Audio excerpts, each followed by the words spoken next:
ट्विन्सच्या घरात शांतता म्हणजे फक्त 2 मिनिटाची सुट्टी, मग पुन्हा सुरू होतात ती त्यांची नाटके. आज संयुक्ता गोड झोपली होती, पण संजूला मात्र पप्पाजवळ जाऊन झोपायचं होतं. थोड्या वेळाने ती पुन्हा माझ्याकडे आली आणि मी तिला माझ्या मांडीवर घेतलं.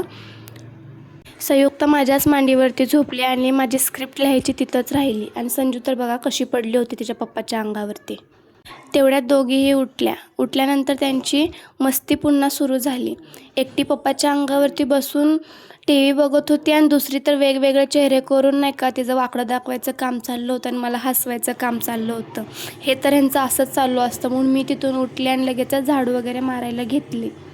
मी लगेच किचनमध्ये आली. इकडे मेथीची भाजी वगैरे धुवून घेतली होती, डाळ भिजायला ठेवली होती आणि इकडं कारलं पण मिठाच्या पाण्यात ठेवलं होतं आणि लसूण चेचून घेतला. आणि इकडं नाही का लगेचच कारलं फ्राय करण्यासाठी नाही का मी लसूण टाकलं होतं आणि लसूण मस्त असं ब्राऊन कलरचं झाल्यानंतर त्याच्यामध्ये कारलं टाकायचं. एकदम ह्याला कडक होईपर्यंत असं ठेवायचं. लगेचच इकडं मेथीची भाजी पण तयार करून घेतली आणि चपात्या पण बनवल्या गरम गरम.